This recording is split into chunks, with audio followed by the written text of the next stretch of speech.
It's time for conversations. Who? What? How? Why? Don't judge me until you know me. Don't underestimate me until you challenge me. And don't talk about me until you talk to me. Or better yet, mind your business and stop minding mine. What will be today's conversation? Understanding viewpoints, educating, and stimulating discussions. It's time to connect to T-Horne, your host. It's time for conversations.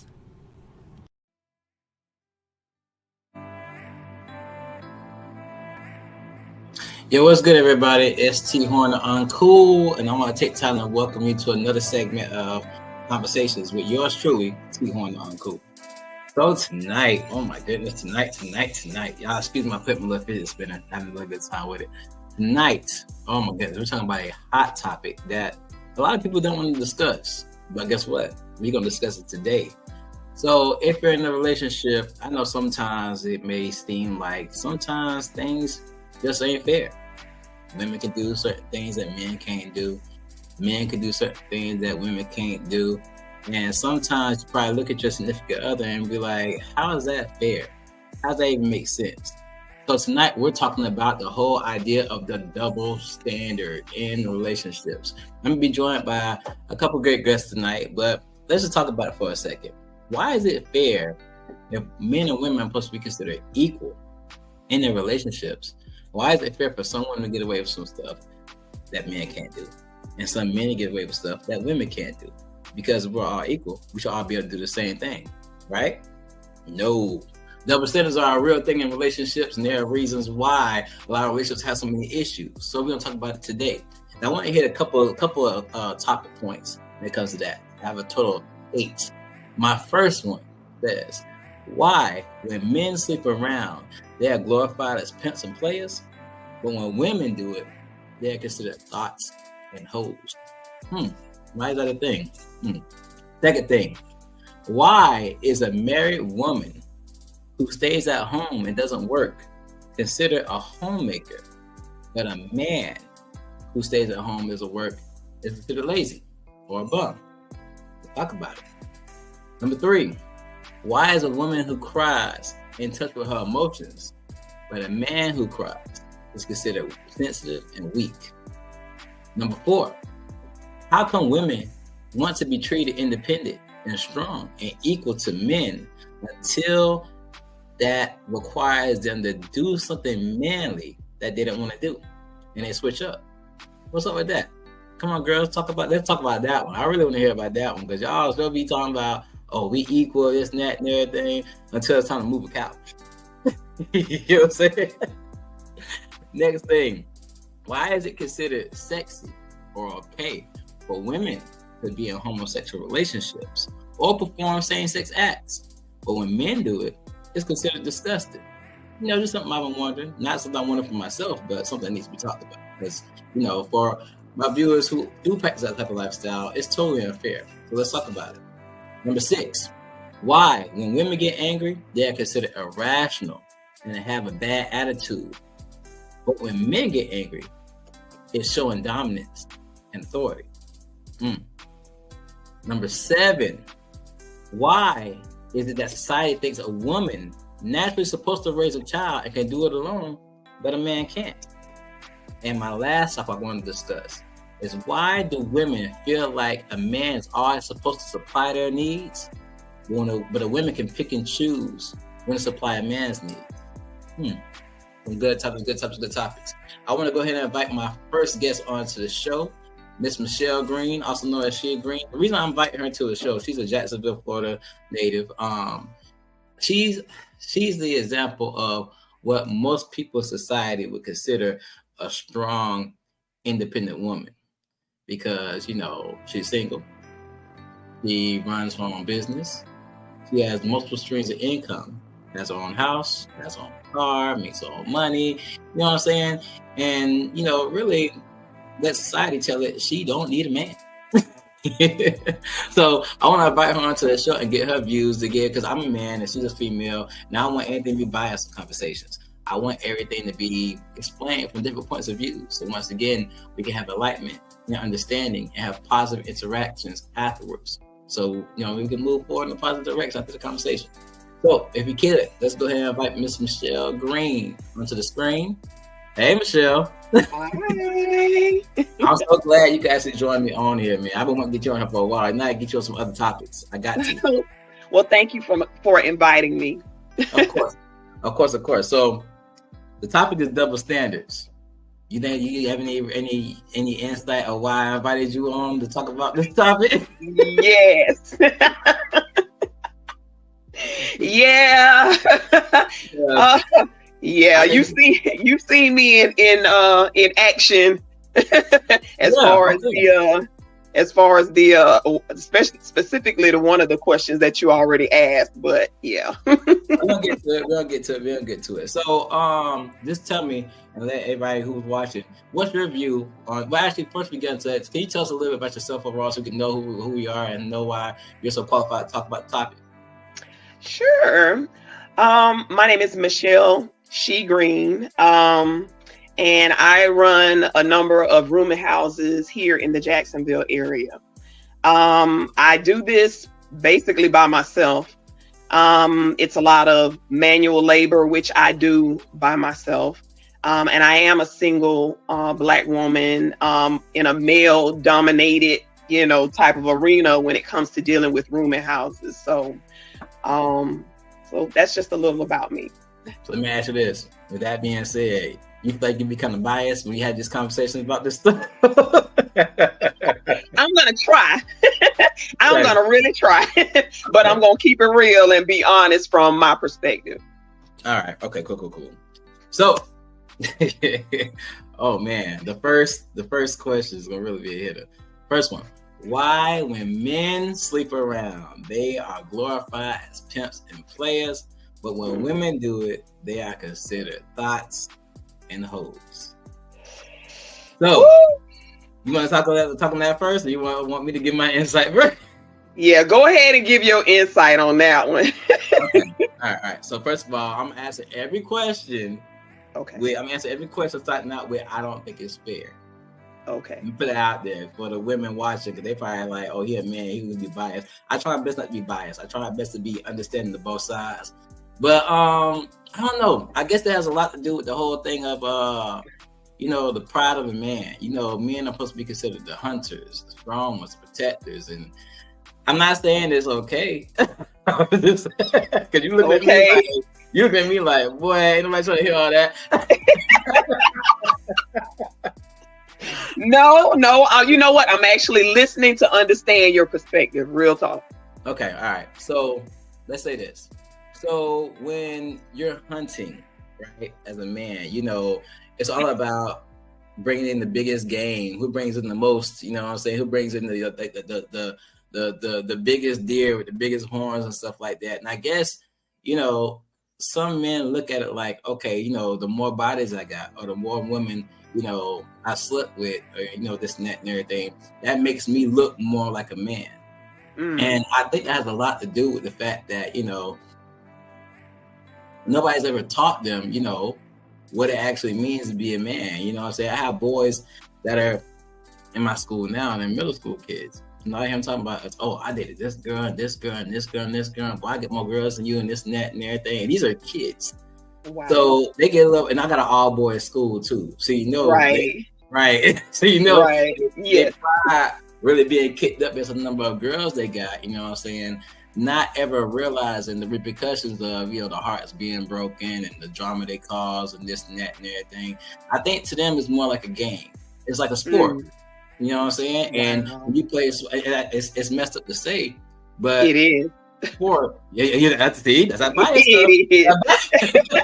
You have grown men who go into manhood with that same type of, it's a sport. Mm-hmm. But when you play a sport, the main thing is always to win and be better than the rest. You know what I'm saying? Right. I mean, it's not a right way of thinking, but I think it's it's just the testosterone of us men, you know what I'm saying? Who can be the best? Who can get the baddest girl? Who can get the most girls? You know what I'm saying? Who can get in the girls' pants that nobody else can get into? You know what I mean? Right. Wow. Yeah. Okay. So, even to the point where if we have a woman sometimes, you know what I'm saying, that urge sometimes kicks in and be like, yeah, I'm in a committed relationship sometimes and everything, but there's that I guess that urge and that desire to still see if you still got it sometimes.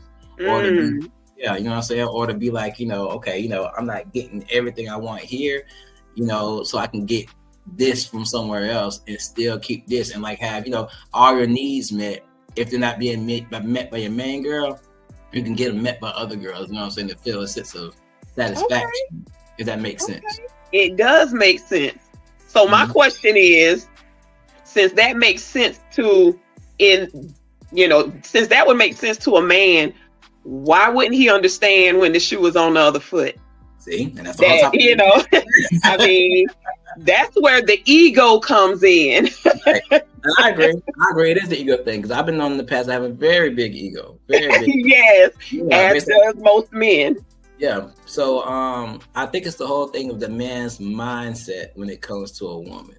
Right. Woman's supposed to be classy, a woman's supposed to be kept, a woman's supposed to be delicate, a woman's supposed to be beautiful and all that stuff and everything. And us men, when we got here and do this stuff we be doing, and I'm speaking from past, I'm not doing it now, but we got to do things we doing, we know we be reckless. We know we be ruthless, And it's just a testosterone pride thing. Like, we feel like that makes you the more ruthless, sometimes, the more ruthless, reckless you can be, shows a strength and a dominance and an authority to the point where people gotta respect it. Right. I got you. And then when it comes to a woman, it's supposed to be the exact opposite. Women are respected more for their beauty and their care and their compassion and their sexiness and just the softer things. According to who? And I'm saying according to men. I'm not saying that's what everybody thinks. That's the man mind frame. Okay. Because when I see, I'm not, like I said, it's not fair. But I know in the past, I've seen or talked to women that have, a high body count and have sex with a lot of different men. And I'd be like, dang, I don't do nothing with her. Or I may have done something with her and find out that she got a body count like that, and like, yeah, I ain't mess with her no more. This and that and everything. It's like getting all those ideas like, oh, she a hoe, or she might have STDs and this and that, and she's for everybody. You know what I'm saying? She for the whole community. Everybody can get to. She easy. All that stuff. You know what I'm saying? I mean, I'm just being real. I'm just being real. You know what I'm saying? But with us, it's more of a pride thing. It's not fair. But the fact of the matter is, what we don't realize as men is those same standards apply to us. We just don't apply them to us. I've always wondered, why is it that men feel like, their high body count isn't just as disgusting to some women? Like, I mean, I look at a guy who has a high body count as, you recycled. Don't no real want no recycled dude either. Yeah. Anybody can get it, or you done been with anybody, everybody, street meat. No. No. Men look at it like that. Men look at it like, hey, I didn't been around. I'm experienced. I can show you some things, girl. You know what I'm saying? I know what I'm doing. Okay, just like a woman can show you some things because she's had a lot of experience, but it's not looked at the same way, just as you say. Because a woman's supposed to be, I guess, when a man looks for a woman, like, okay, let me take this back, because there's two sides to that. Sometimes the men look at those women who slept around a lot and everything and are turned on and intrigued by them. Right. Okay? Yeah. So simply because of the fact that, okay, yeah, she's doing her thing, but I know for a fact, if I get with her, like you said, the woman can show you some things. But that's not really what a man wants. A man wants a good time just for a moment. But when it comes to, okay, I want to make this girl my wife, I want this girl to be my family, I want this girl to be the mother of my kids. You don't want no woman that's been with anybody and everybody. Because think about it. And it's the same applies for men. I know it does.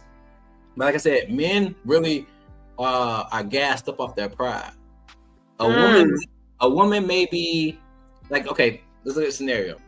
Say you're in a relationship, right? And you're with this man and all that stuff. You didn't know, you know a little bit about his past, his relationship past, but not too much. And you run into a girl that he may have slept with in the past. And, you know, you're going to be upset about it. You're going to be hurt about it if it and all that stuff and everything, you know? Right. And a man is understanding that, like, hey, I'm sorry, it's my past. Just forgive me and stuff like that. But if a man is out with you and runs into a man you slept with, oh my God. Then you feel like you automatically tried. And you feel like the competition is on. Because then the questions start, how was the relationship? Was he better than me? Was he bigger than me? Right. Yeah. Why does that matter? It's always a competition to me. It's a game. Like, men are competitors. They are natural competitors. So that is crazy. Who wants to know that? Honestly, I'm tell you this. We don't want to know, but we want to know at the same time. We want to know because we want you to stroke our egos and be like, right. Ain't nobody bigger than you. Ain't nobody loving you. That's what we want. But we want to be real. But the thing is, women are a lot more honest than men are. No. For my experience, no. Y'all just think we being honest. We have a way of making it seem believable. Oh, Big Daddy, you're the best I ever had. Yeah, but that's what I'm saying. Until who's that? Yeah, no. Yeah, no. Yeah, we.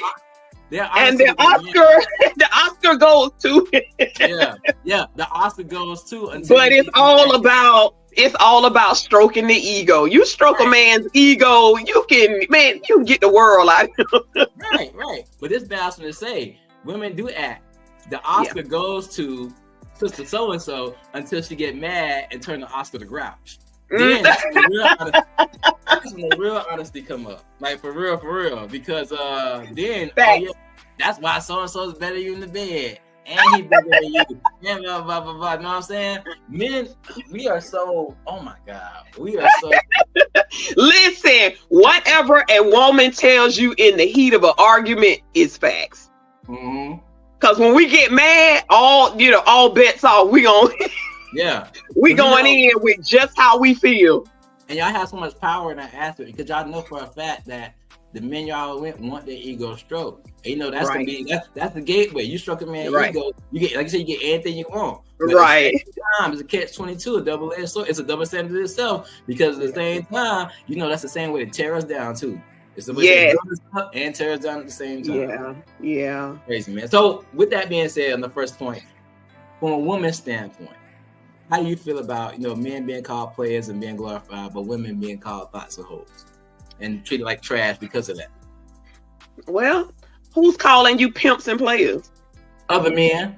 Because us women, we calling y'all hoes. We calling y'all hoes just like y'all calling us hoes. You know, we calling y'all hoes too.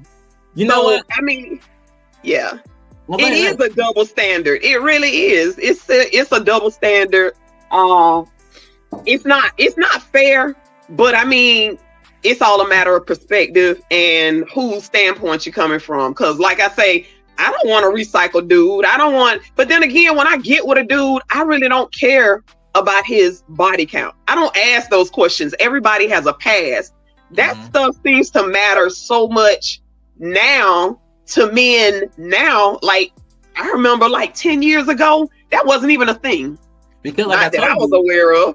Like I told you, men want to know that it's something about knowing that but do you really know though? That goes back to my point of saying I could sit here and say, oh, my body count is 4. Like, I mean, let's keep it real. Even if a female had a high body count, you will never really know for sure. I mean, she could lie unless you know her personally and you know the guys that she done slept with and maybe she developed the name, out in the street from sleeping around so much. You only know what she tells you. Real talk. And I mean, a woman would be crazy to tell a dude, well, my body count is 150, especially if this is a guy that you really like and you know that his ego is big as the day is long. And if you really like him and you're really into him, who would actually be like, you know, last time I checked, it was 163. So now he asking me 4. I'm going to tell you that. I'm going to tell you what I think you want to hear. I'm sorry. I am not going to. No. Because at the end of the day, does it really even matter? It matters to you, but yeah, I mean, do you really know? No. Yeah, man, I think it matters from the most part of the difference between a good time and a good girl. Because a woman with a high body count go be a good time, but a woman with a low body count, that purity, that woman you want to introduce to your family. That woman Did you say purity? Huh? Did you say purity? Purity, yes. Man. I'm just telling you. What is purity in a man? I mean, like, what is what? Man, listen. You gotta catch him out of middle school talking about what purity. Like what is purity? Did you say purity? Wow, that is truly out of middle school. Hey, we had a conversation started before we go to the next topic. Okay. She may not need a man, but does she want a man? Oh, somebody interested. Look at that. Oh, definitely. Who say I don't need a man? That shit is not. I'm sorry. I ain't mean to curse, but that's some bull. And any woman that say that she don't need a man, you a lie. I do. I want one. I'm just not willing to settle. So I want one and I need one. Yes. Well, let me just go ahead and say I did introduce you as a woman that probably feels like she doesn't need a man because of all your accomplishments. Oh, gotcha. You know, that's why they got that from. But me and you have plenty of conversations, and I know for a fact, you know what I'm saying. Hey, she be shutting down, man. You gotta come correct with Miss Green because she be shutting down. Absolutely. I mean, yeah, I'll never say that I don't need a man. It's just that, you know, my last relationship didn't work out, and so you know, life goes on, and I have to keep it moving. So there are certain roles that he filled, you know, while we were together, and now that I'm single, I'm having to step into those roles and get those things done. So although it looks like, oh gosh, she's this strong, independent woman, I don't want to be strong. I'm just waiting on the one. Well, I'm pretty sure watching this podcast when it airs and stuff like that, people gonna be like, "Well, who is that? Can I get information?" Information will be in the podcast, guys. Y'all can hit up. All right. For sure. So, with that being said, let's move on to the next topic. Number 2 was, why is a married woman who stays at home and doesn't work considered a homemaker, but a man who does the same thing is considered lazy and a bum? Now, so I'm asking you. I started the first one, so I want to let you start this one. Being the strong, independent, business-minded woman you are, how do you feel about that topic? For me personally, it would depend on what he doing while he at home. You know, did we agree that he would be the one that would be at home rocking babies? You know, is he home because he's retired? You know, it just depends on why he's home. Not only that, I mean, what is he doing while he's there? Now, if he an able-bodied, you know, man, and the kids in school, he home by himself playing the PlayStation, he ain't productive. and I'm paying all the bills. No, that ain't gonna work. Now, guys will do it in a minute. Mm-hmm. Guys will take a female who ain't doing nothing with herself but sitting at the house, you know, cleaning, maybe cooking, whatever. But no, I ain't doing it. Okay. So there's certain situations. Considering this question, I want to take into consideration. Like you said, retired. You know what I'm saying? I mean, that really don't count because he still got money coming in, possibly. You know, right. Average out 401k, all that stuff and everything. But what about, like, say, dude comes? I think you kind of answered the question already by saying as long as he's productive. But if a man comes to you and say, hey, you know, I understand you're working, you got your business and stuff like that, and I want to go to school and get my degree or take a trade or something like that, you know what I'm saying? And it's going to require me, I'm doing something productive, but ain't no income coming in while I'm doing this. Is that stuff that you would be okay with? If we're married, yeah. But if not, no. No.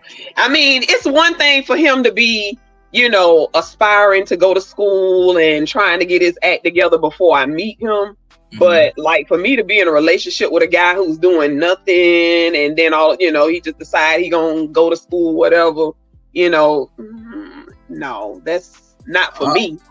We got a good guest coming in right now. Let me pause you. So we got AJ Woodson coming in. I've been wanting this guy. This is the guy, AJ Woodson from New York. I'm letting him explain himself when we get on the chat and everything. But this is the guy who I was on a podcast with last week and was speaking with him, and very inspirational guy. You know what I'm saying? Some very good insight. Oh, the guy. Wait, hold on.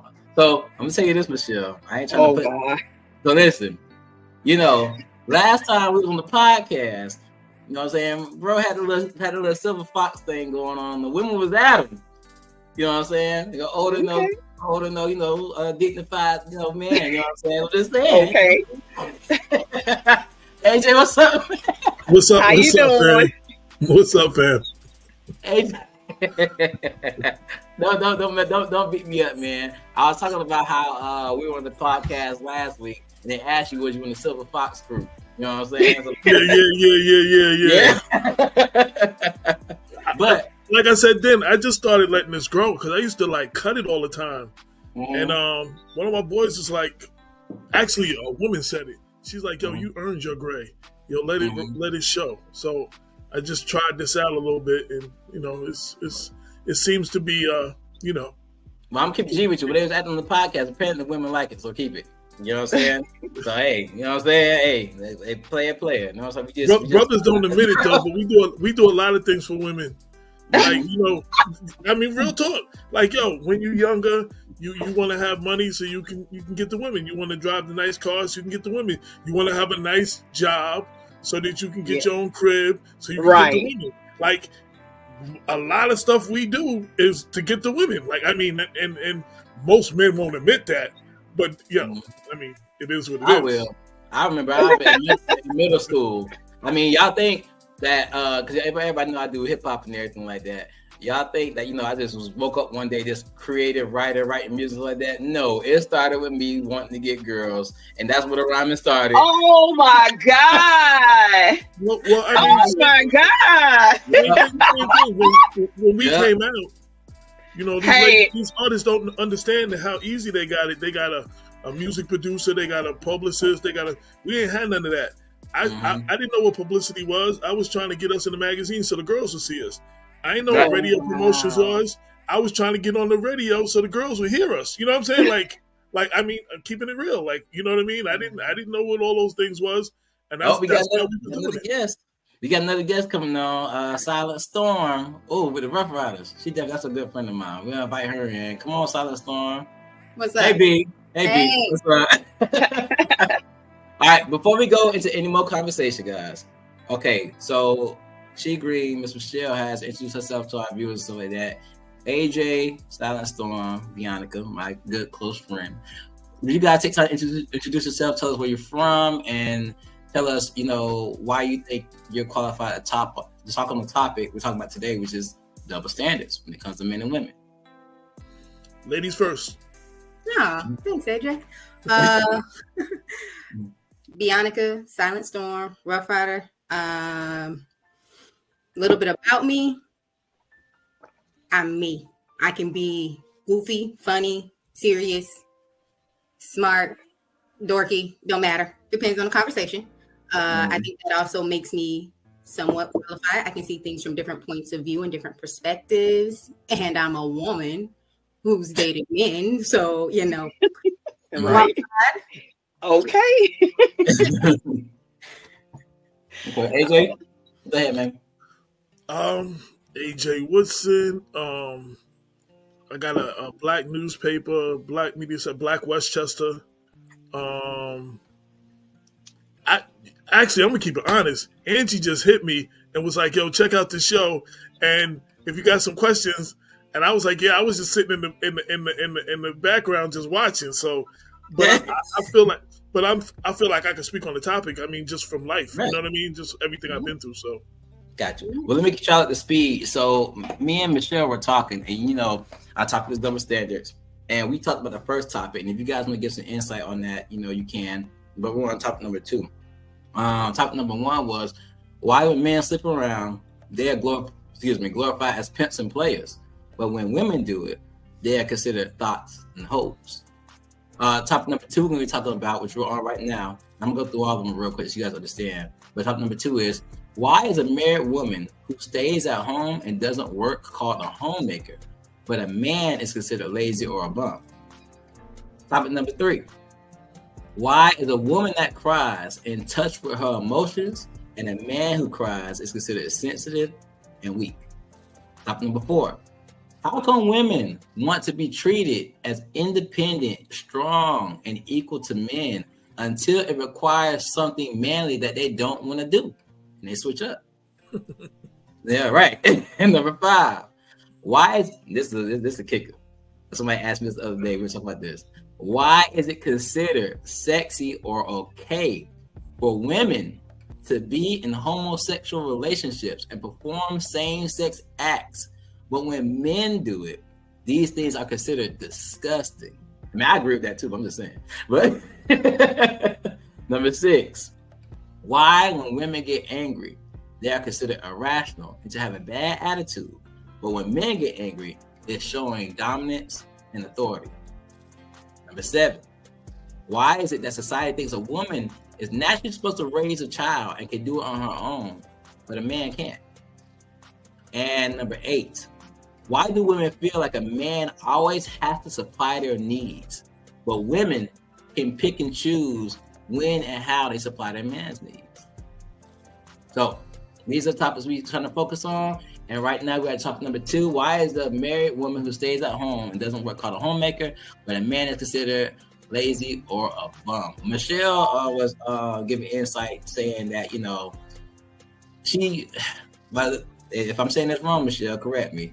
But from what I got from it, a man can stay home as long as he's being productive and doing something to help the household, and not just being just playing PlayStation and doing nothing with himself. Is that right, Michelle? Well, basically, I was saying it depends on the reason why he's home. Is he retired? Is there an agreement that he will stay home and take care of the kids, or whatever that is? But if he just sitting at the house, kids in school, he's sitting on the game, not doing anything productive, no. No, because men want to be providers or want to be the head of the household, want to lead. It's hard for, it would be hard for a woman to respect a man as the head and the lead if he's not leading, if he's not being that provider, he's not being productive. Like, I need you to lead by example. And if you're sitting home all day on the game, or and I'm out working and I'm paying all the bills, no. Before, I'm sorry, Bianca, AJ, real quick. So I'm here listening to Michelle, and Michelle giving good insight. But I have a question in response to the question. So, say you have a man that goes out, he works, gives his all to makes quality time for you. You know what I'm saying? Works hard, make sure he pays his bills, make take care of his responsibility, take care of his kids, and does everything that you want him to do as a man. But then he's basically doing everything you require of him, but then you don't turn around and do everything he requires of you. Is that not fair? Because if he's doing all this stuff, and this one, I'm gonna give you an example. So say a man requires you to, he's doing all the things he's supposed to do, and he requires you to clean, he wants you to cook, he wants you to give him a massage time to time, sex him up, this and that and everything. And sometimes women feel like, well, I'm tired, I don't have to do that, this and that and everything. Why is that okay? But it's okay for women to. And I guess I'm kind of dipping into my last topic too with this. But why is it okay for women to sometimes do what they're supposed to do, but men? I'm not saying they always do it, but in a woman's mind, men are required to always do what they're supposed to do. I think your example is generalization, because real talk, those type of things shouldn't even be a requirement. Mm-hmm. I mean, it's either in you or it's not. There are just some. I mean, as a woman, and hopefully we talking about a husband and a wife. Hopefully, ideally a husband and a wife. But in today's day and age, shacking up is a real deal thing. You know what I'm saying? Well, I still say, I don't know why those things should be a requirement. You just have some people who are it's just in them to go above and beyond, to make that other person feel a certain type of way, to always cater to the other person. Me personally, I've been in relationships where the energy was always reciprocated. If I'm gonna make sure that that dinner is done, that when that your bath water is run, I'm gonna make sure your clothes ready for the next day, your lunch made. I'm gonna massage your back, rub your feet, all of those things. I did all of those things mainly because my energy was always reciprocated. So it's like I go hard for you and you always going hard for me. And next thing you know, it's like we in competition for who can, I ain't gonna say outdo, but it's like we were always in the energy of doing for each other in that way. That's how it should be, though. That's how it should be. Right. But your question was kind of like a generalization, like most women don't. Well, I don't know what most women don't do, but I know that all relationships aren't the same. What? Well, what? It was. I said, I thought you were gonna say, I don't know what most women don't do, but I know what I do. That's what I thought you were gonna say. Yeah, I do know what I do. Yeah. I guess it was a generalization. I'm just trying to, because it is not. Because I know for a fact, Bianca, Michelle, you guys are considered, and I don't mean no shade when I throw this, but you guys are considered, when it comes to the generations of today, to be an older generation of women. You're not old, but then again, you ain't no young teeny bopper and stuff. Yeah. So it's like some of y'all ways are more old school, as far as how the old school ways of thinking of how a woman's supposed to be towards a man. Now, when you make that statement, I make it like more towards the women of today, of this generation, that I feel like a man got to provide, a man got all his money and this and that, and he just come any type of way, and all they gotta do is have a pretty face, a banging body, and be on Instagram showing off, sexy photos, and that's supposed to be all they provide. You know what I'm saying? And that's all that's required of them. Require is the wrong word. I guess I should say expect, because everybody expects something of the person they want to be with. You know what I mean? So right. Not required though. So expect is the word I should have used. Yeah, you guys want to give some insight, AJ, Bianca, on that? So you said a couple of things. Mm-hmm. One, man or female, the problem is when one side is given and one side is just taken. And that's with any relationship. That could be with you and your brother, you and your business partner, you and your spouse. If one side is always given and one side is always taken, at some point the person who's given is going to be like they're not getting nothing in the situation. Right.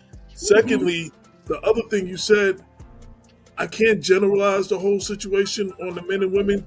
It depends on them two people and what they agree and what works for them. I do know some men who hold it down, so their wife is working and she's going to get her degree or something, and they made the sacrifice. They agree, he gonna hold it down and watch the kids or whatever, and he gonna make sure, and that works for them.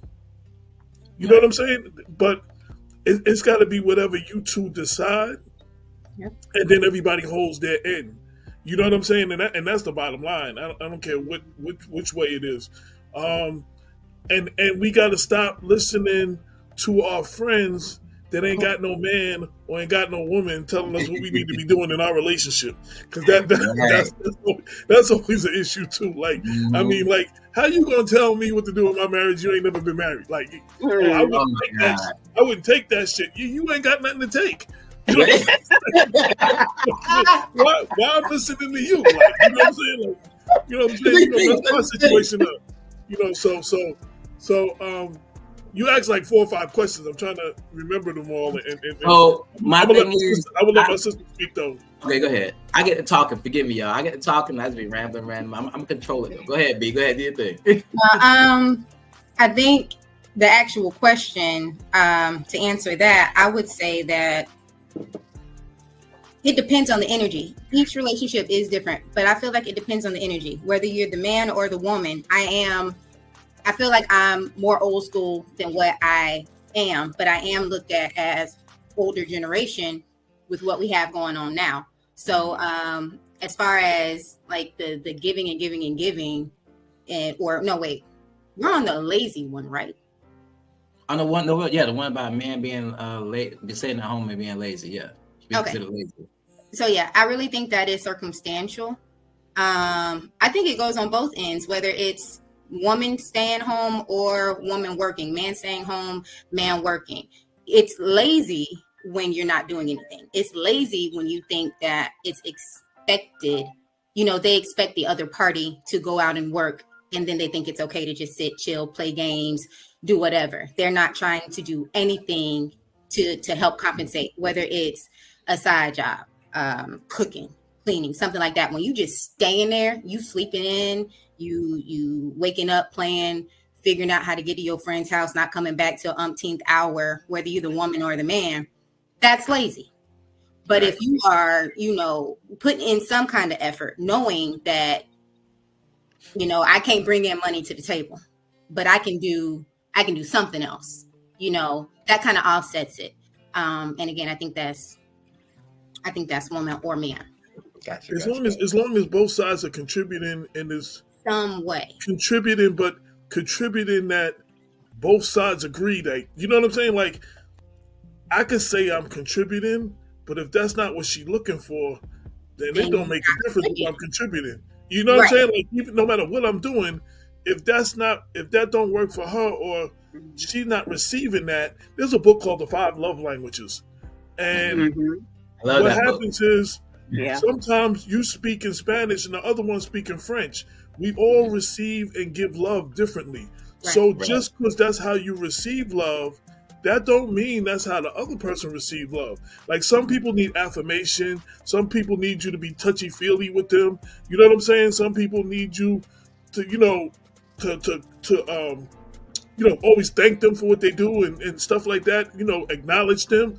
I don't remember what all 5 of them is, but if I'm one way and I'm with one of you sisters, and y'all don't receive love the same way I do, and I'm giving it the way I receive it, I might as well be talking Spanish and you talking French, and we talking different languages, and we not speaking to each other's language.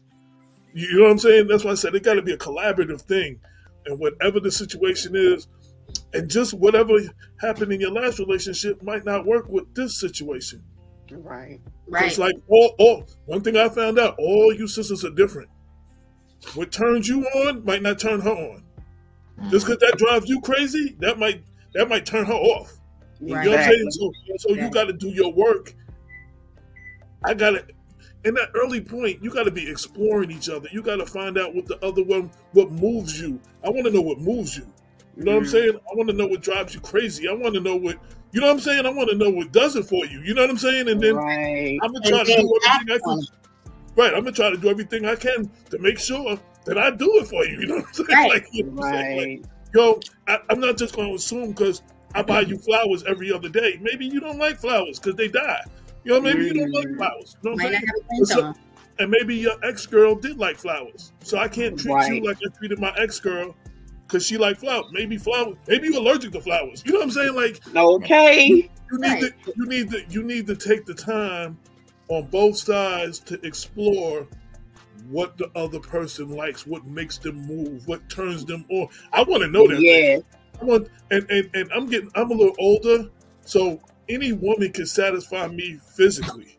I need someone who's gonna make love to my mind. I need somebody who's gonna stimulate my mind. You understand what I'm saying? Like, yo, the physical thing. I'm a grown ass man. I like all that. Don't get me wrong, but after a while, that's not it. that only Right. lasts if there's nothing on top of that or nothing to go with that. Right. You know what I'm saying? The other Yeah. thing I wanted to say, and I'm sorry to monopolize the conversation, I saw a video, and this guy was asking women, "What do you want in a man? I want you to write everything down, everything that you want from a man, everything you want in a relationship, everything you want him to do, everything, no matter how crazy it is, write everything down." Then he asks, how much of that are you willing to do? Mm. And it was like a lot of them got quiet, like, huh? Like sometimes, and I'm just talking about some women. I never would be like all women. There's some women that think they're showing up is their part. Like you, like Right. there's guys like that too. Don't get me wrong. I know more about women being like that. I don't deal with guys, so you know what I'm saying. But some women, no, but there's some women that think me being here is the prize. Yes. You know what I'm saying? Yep. And some dudes think they God's gift to women. Like you lucky you got me. Like, you know what I'm saying? Like, Yeah. yo, that don't work. That don't work. You know what I'm saying? Get to know me. Find out what pushes my buttons, what turns me on, what does it for me, what turns me off. You know what I'm saying? Get that time to know me, and then yo, I don't know if I'm making sense, but yo. Nah, you making sense. You making a lot of sense. Yes. But let me cut in right quick, y'all. We had a conversation started on the board. It says, "Why are men on the job recommended more harshly than?" I think that means they're trying to say why are men. I don't know if that one of them is supposed to say woman. All right, so is it? I believe it's why are men on the job recommended more harshly than women, or it could be the other way. There you go. Why are men on the job recommended more harshly than women? I can agree with that. Because even at my job. This is me real quick. So, my boss, she's a woman. She's a woman, and she's very good at her job and everything. But I feel like, honestly, women who work together, and I'm not speaking for all women, I'm just saying from my workplace, there's a camaraderie almost. Like, I work in an all-boys school, and most of our staff is men. Well, I think men are held to a certain expectation to do certain things, and when it's not done a certain way, then the women feel like, oh, well, you a man, you supposed to automatically do this, supposed to be, you know what I'm saying, stuff like that and everything. But when it comes to a women messing up, it's, well, girl, I understand, you just need you to do a little better. So I actually see that in the workplace. And I don't totally agree with that. Well, I'm speaking from my personal experience. I think sometimes women have it harder at a job. Yes. Because whether you like it or not, that expression is a man's world. Like, yes. Men ran, especially, and to be specific, white men ran this world. Yes. You know, and they felt like nobody else is where they are. Everything else was beneath them. You know what I'm saying? So it's just like, now you see, that's what you see with Congress and the Republicans and all that. Yo, they fear the browning of America. Like, there's more black people in there. There's more women in there. There's more women. Yo, I applaud that. I actually got a book. I live in Westchester. I wrote a book celebrating the achievement of black women in Westchester. You know what I'm saying? Like, we gotta support each other. Right. And I'm straying off your question a little bit, but the most important thing in all of this, our mental health. We got to deal with ourselves. Like, I've been in a relationship where I tried to do everything to please the sister, but she didn't know what it took to make her happy. So how the hell am I going to make her happy? Right. And I've been in other relationships where I'm basically in a relationship and I'm compared to all the dudes that you have problems with, all them situations that they hurt you and you never healed, and you brought that into this relationship. So now you judging me on the level of all these. I'm not them dudes. And the same thing with women. Yo, you not the sisters that hurt me. You know what I'm saying? Like, so if I don't take the time to heal me and I don't love me, I can't never properly love you. But that's a double standard and stuff too. You know what I'm saying? So it's just like healing and taking that time to yourself, whether it's therapy or whatever it takes. You gotta. We don't talk about healing. We don't talk about mental health. We don't talk about those things in the black community enough. Right. That's a real thing. Like you got to get yourself together before you can really be successful in anything with anybody else. So, you know. But to back up what you were saying, that's a double standard too, because you said something. You said in relationships, some people have a habit, and this is men and women, have a habit of having their past traumas or, their exes be brought up in relationships, and they compare it to the person in relationship with now is constantly comparing you to the past. Or you bring your past baggage into the current relationship. Right. But it's a double standard because at the same time, they don't want that same energy back. Like, you're putting this on me, but if I did the same thing to you, then you shouldn't do that, this and that and everything. So that person's not dealing with themselves. Like I said, you got to deal with you. Mm-hmm. You have to heal. I cannot be what I need to be to either one of you sisters if I'm still hurting and I never dealt with the pain that I experienced in the past. If I never healed off that, I'm not healthy enough to be the man that y'all want me to be, or the man that I need to be for y'all. Yeah, but see, you understand that as a mature adult man, you understand that we dealing with. I mean, we got generations of young men now. I didn't understand that at 20. I didn't understand that at 20, and I might not have understood it at 30. I would be honest. Yeah. I mean, jumping from one relationship right into the next one without healing and bringing in all of their past trauma, being triggered by the new person doing something that they not aware that it's crazy now. I mean, even me as a single woman now trying to date. Oh my God, listen, just real quick. I went on a date with a guy and he asked me when my birthday was. And I told him. The dude sat there and started crying. I'm talking about, he looked at me so crazy. Now he started crying. So that was a red flag, and you needed to get up from that table and run. Hold on. I told them, oh, I'm sorry, and then friends on them. He was so fine. Oh my goodness, but he was triggered by my birthday. No, birthday. Wait, y'all. Wait. Y'all said all this stuff. I can say men can be sensitive. Men can. That's what I'm saying. That's true. I think that's the questions, right? That's our next topic. Why when they cry, men can have emotion. Men can be emotional. No, wait a minute now. Wait a minute. I wasn't judging him on the fact that he cried. I was judging him on the fact of his reaction because I was so shocked that my birthday making him cry. I was like, oh my God, this man was hurt. Some woman hurt him so bad that he cried. Just, like, I was like, oh my God. He can't never be what he need to be for you because he ain't dealt with whatever that. There's some at all residue from the other thing, whatever that was. Yeah, at all. And he was so fine. Oh my goodness, what a waste. What a waste. Like, please heal. Can I say something else that's controversial too? Wait, hold on. AJ. I'm sorry, my sisters. Hold on. AJ, I need to hold that thought because we have to take a break. Take a break. So hold the thought. We're going to get into it as soon as we get back. But right now, take a quick commercial break for our advertisers and sponsors so that give them some time. And we'll be right back to this conversation on double standards. All right?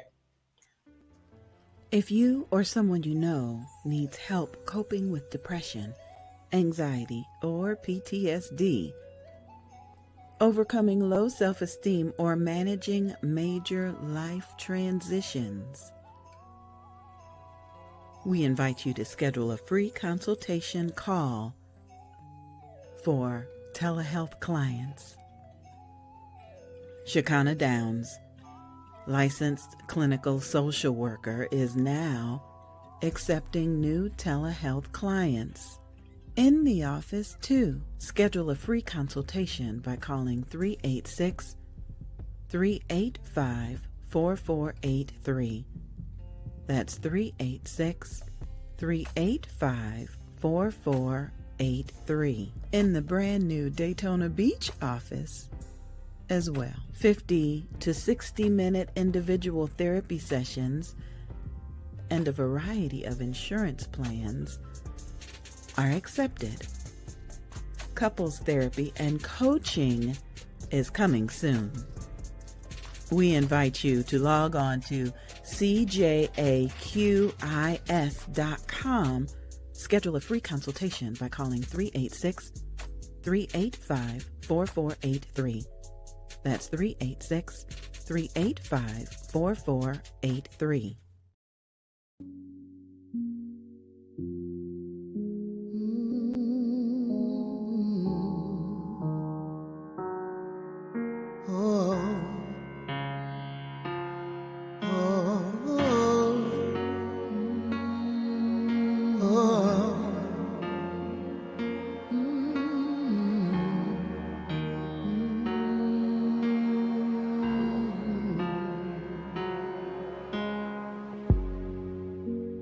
Sitting here all alone, no one to pick up the phone, and it's just me, just me. The problem that I have to face is staring me in the face, and it's just me, just me. No longer will I try to hide the demons that I've locked inside, for they're wearing me down, way down. I'm falling, I'm falling, I'm falling. I need you to catch me, 'cause I'm falling and I can't get up. I'm falling and I can't get up. I'm falling and I can't get up. I'm falling and I can't get up. I'm staring in outer space. I'm lost without a trace, and there's nowhere to run or hide. No longer will I fear. I'm finally facing my fears, 'cause I'm all straightened out and cried out. I'm falling, I'm falling, I'm falling. Why don't you catch me? 'Cause I'm falling and I can't get up. I'm falling and I can't get up. I'm falling and I can't get up. I'm falling and I can't get up. Oh, oh, I need, I'm falling, I'm falling, I'm falling.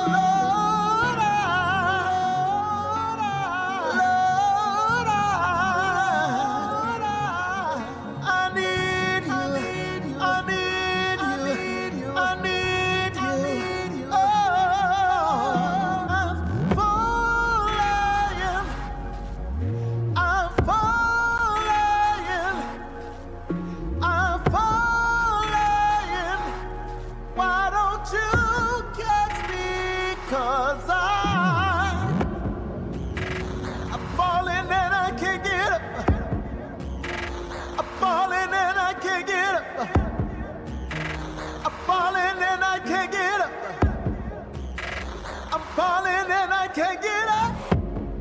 Knock and it shall be open. Seek and you shall find. Call his name, Jesus. Sing it now. Knock and it shall be open. Seek and you shall find. Jesus, Jesus. Jesus, knock and it shall be open.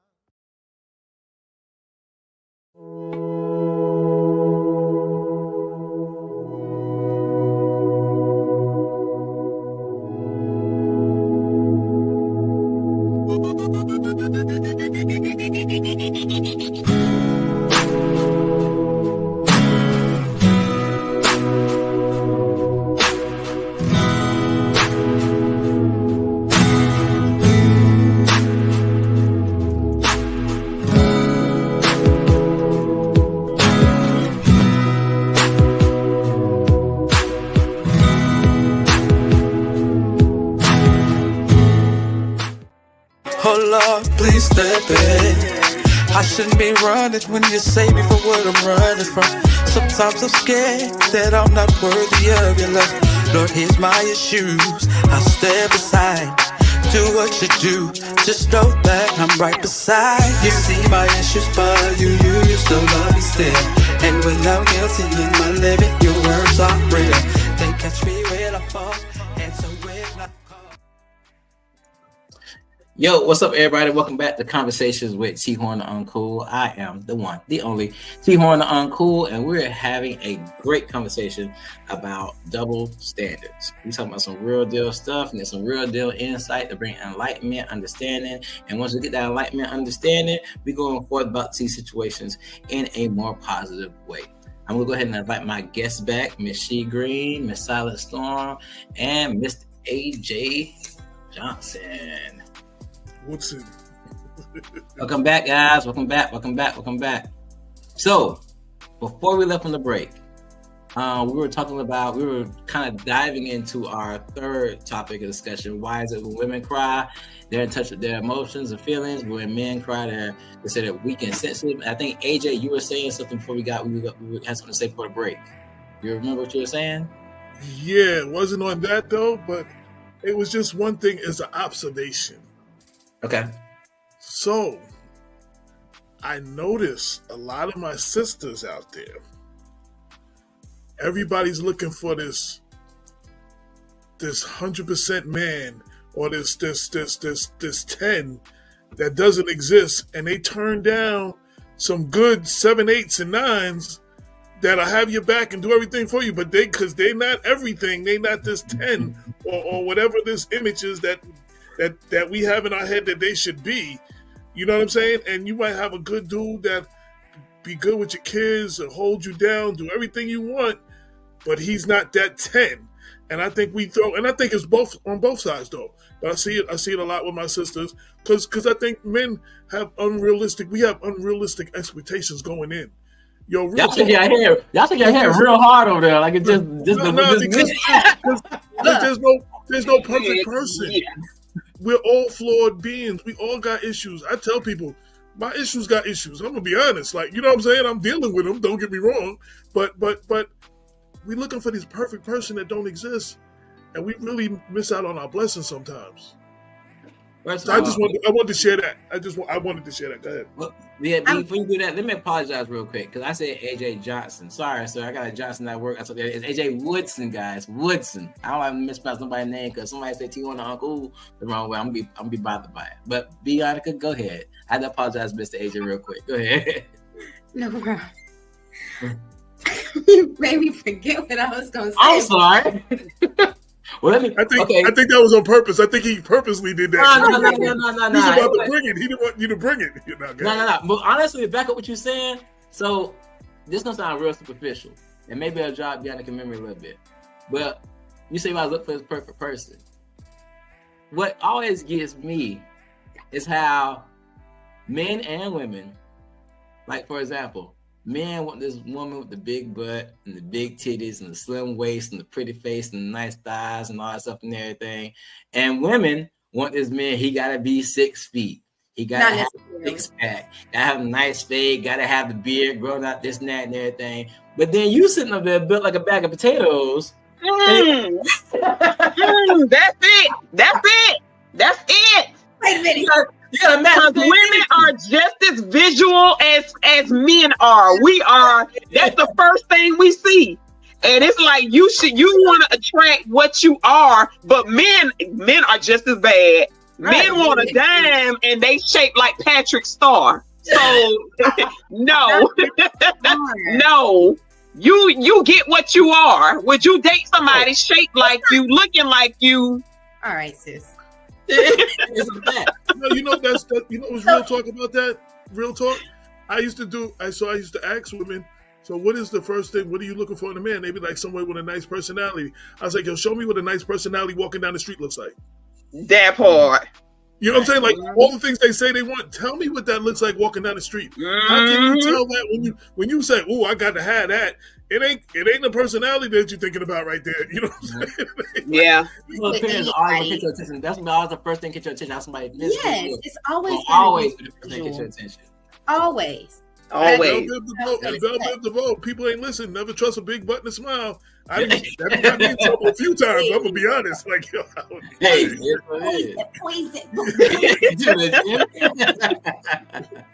no, but then if that's the case, and I get that, and what y'all saying is 100% true. But when do you go and say standards versus what you're talking about? Because just because you might be shaped like Patrick Star, or you might be the figure 8 or whatever the case may be, you're gonna have your own standards. You're gonna have your standards, and then you're gonna have what you're like going after. And your standards could have visual, mental, spiritual, or all kinds of stuff with your standards. So where do you cut that line? Like when does it go from, oh, this is what I require, this is my standard, this is what I want, to, oh, now I'm just being nitpicky or greedy because I don't look like what I want? Well, I think with that, there's teams out there. That's what you say? There's teams out there where one person straight up and down and the other person's a little bit on the round side, woman or man on both sides. It's just depending on what you like. I think it depends on what your definition of personally of what a 10 is. Right. Yeah. Not 10s like on a level of 10, like the number 10. Like there's women out there that's straight up and down that's dating men that's a little bit plumper. There's men that's straight up and down that's dating women that's plumper. It's what they like. It's But you know what? Out of all those things that you said, the looks is the thing that don't last. You know what I'm saying? Like the body. So if they ain't got the spiritual and they ain't got all those other things, the looks fade after a while. We get a little older. Things, you get a couple more pounds, and things be a little. They may be shaped a little bit different now. Yeah, but are you gonna give them a chance if they don't have those looks right out the gate? Right. If somebody does not have your preferential look, would you even give them an opportunity right out the gate? Or would you just say, "Oh well, I'm not gonna settle"? You don't take time to get to know people, and that's the problem. We don't. You see something, bang. We don't take time. I don't take time to get to know who you are. You know what I'm saying? Like, I'm gonna be honest. Like, one or two of my most successful relationships, greatest relationships, was not someone that when I would have automatically saw them walking down the street, like, oh, I gotta have that. That might not have been my first choice. And the same thing. She usually like the buff, big buff mandingo looking dudes, and that ain't me. But we was the best thing for each other. But we wasn't looking. We was just chilling. We were just, you know what I'm saying? We got to know each other, and things happened organically. It wasn't like we was out there. You know what I'm saying? We wasn't forcing that, and that ended up being one of the greatest relationships I had, to be honest. I feel like that can go both ways too. Because as a woman, I've had my standard and I've been like, go, go, go, go, go. And I've been hurt to the point where I'm like, you know what? Maybe I just need to go ahead and shy away from what I want. Let me see something out there on the side that I don't really like physically and still got hurt. Sometimes we looking for what we want and we miss what we need. Mm-hmm. I was just going to say that, right? You know what I'm saying? Like, Yes, but guys, let's I don't mean to cut conversation short, but we got like 6 more topics to discuss. We got an hour to do it. So let's go ahead and skip over the whole sentence and things like that. Let's go to I do want to hear y'all insight on this one. How come women want to be treated as independent, strong, and equal to men how come women want to be treated independent, strong, and equal to men until it requires them to do something manly they don't want to do, and then they switch up? What's up with this? All that about? Go ahead, B. Silent Storm. Go ahead.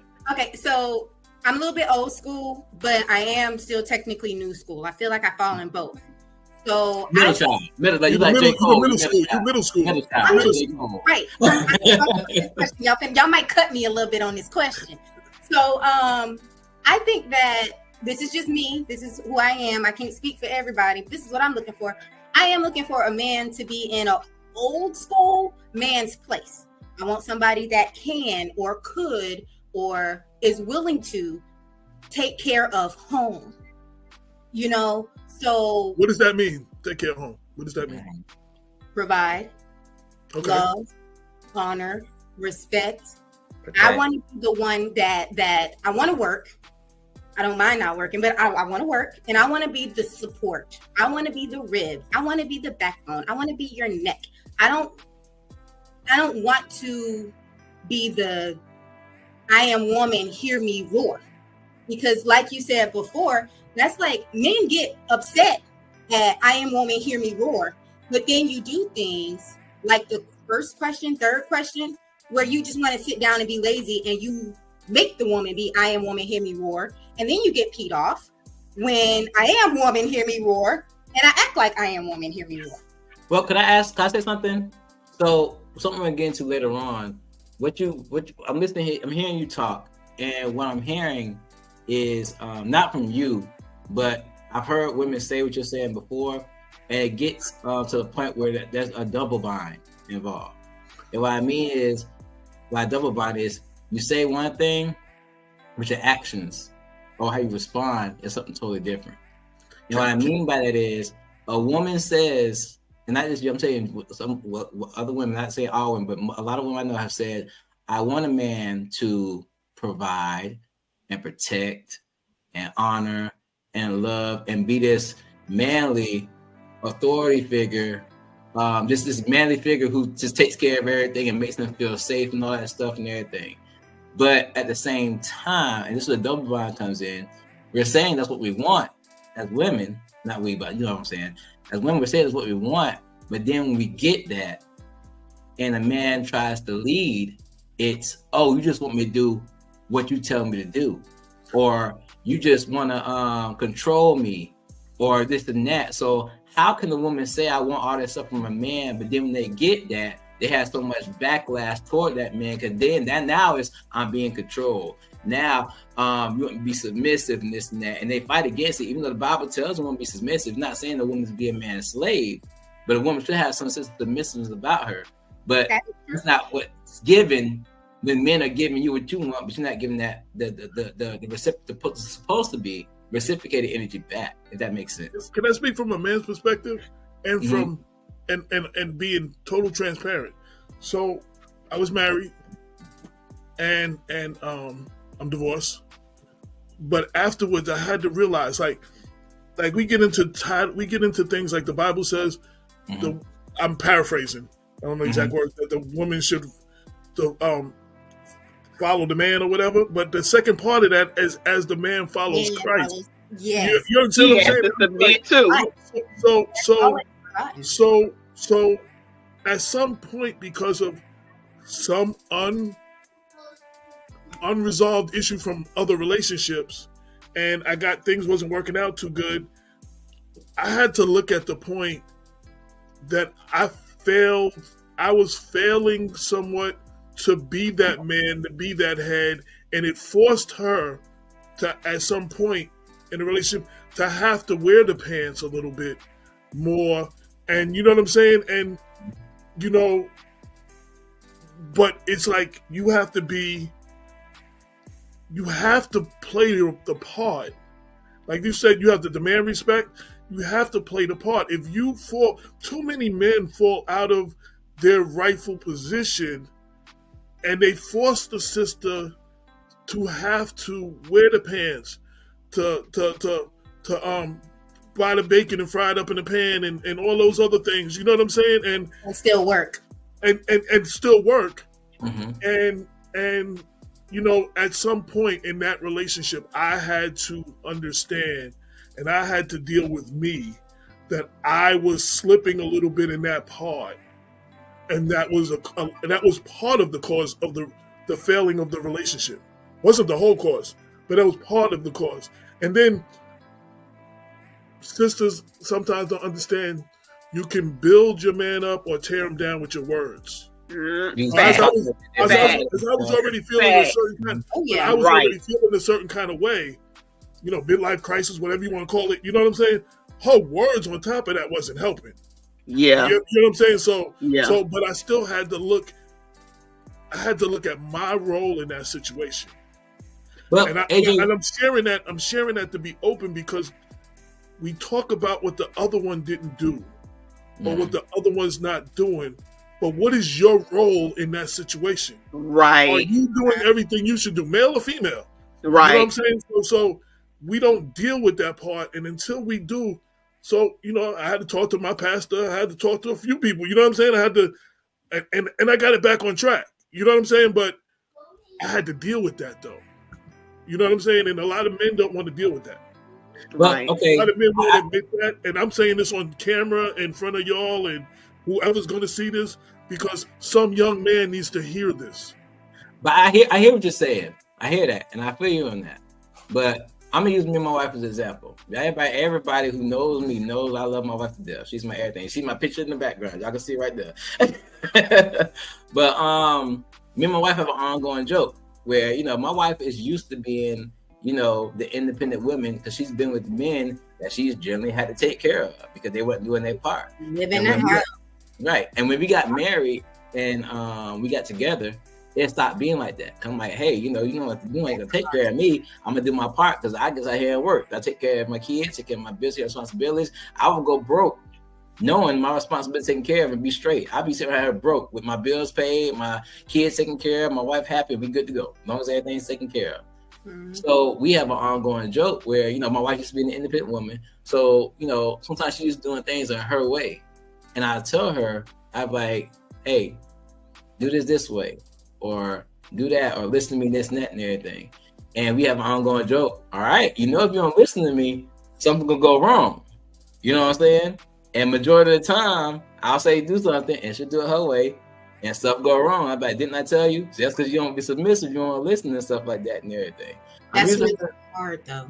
Yeah, I'm using her as a joking example, but in real life, there are situations where there are some men who are doing the things they're supposed to do, who are in their place as the man of the house in the relationship, the father to their kids, the husband, and do everything they can to love their wife and provide the house, but they still get that talk. They still get that unsubmission. They still get disrespect. So what about in those situations where a woman just feels like, oh, you can't control me. I've been doing this way so long, ain't no man's gonna come in and tell me what to do and blah, blah. You know what I'm saying? I'm talking about those situations. Yeah, but that's still not dealing with the past, and that's still in that situation. That sister always had to be the one to wear the pants. Mm-hmm. And now you're telling her to relinquish that and rely on you, and she's probably had a situation where she ain't never been able to rely on no dude in her whole life. So it's kind of hard to just change. But that's where you have to understand the situation. I was in a relationship and the sister had been sexually abused by her stepfather. Mm-hmm. You understand what I'm saying? There's a whole bunch of stuff that follows that and behavior that follows that. And I had to look into that and understand, you know, so I could be there for her in such a way that she knew that she could rely on me. You understand what I'm saying? And that wasn't no 1 or 2 day thing. That wasn't no 1 or 2 conversation thing. That took a period of time. But over a period of time, she saw that I only had her best interests at heart, that I loved her to death, and there was nothing I would do for her or let nothing happen to her. But she had to get into a place because of everything she'd been through before me. Mm. You know, she'd been abused. Every dude either, you know, messed over her or hurt her or physically beat her. You know what I'm saying? Like, there's a lot of scars, and we all got scars. You understand what I'm saying? We have to learn to love each other beyond our scars. And that's something we don't get. Like, there's no more till death do us part. It's till death till I get bored or something. Like, you have to learn to.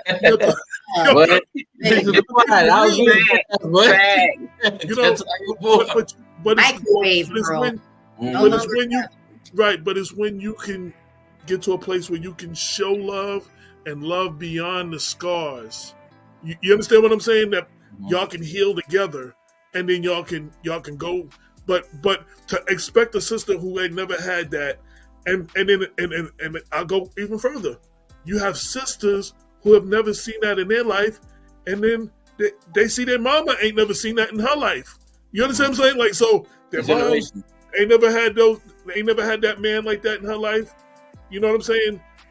My sister's in a very successful relationship. I think they're married, going on 25 years or so.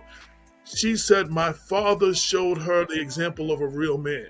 So when she got a man, she looked for a man that resembled that. And they have a very successful relationship. Not all women have that man to show, that man in their life, that father figure, to show them what a real man's supposed to look like, that treats their mother a certain way, and they have that as an example to pull from, and then they never had that in their life, and then you expecting them on day one to be that for you, and they don't know how.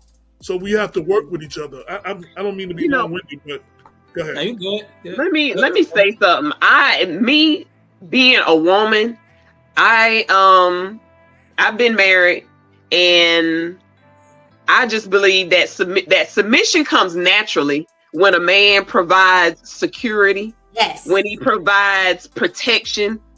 You won't even have to tell her, I said do this, or you need to listen to me. You need to do this. When you provide that security, and you provide, once you to where she can let down the boundaries and feel safe and know that you got her, she'll submit naturally.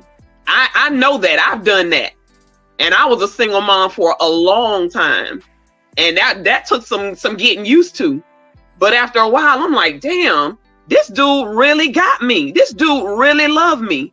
He provided security. He provided safety to where I could just be soft, So, I get the whole, submission thing and whatever, but I just believe that it comes naturally over time. I think, and it's all about how you lead. It's all about how you lead.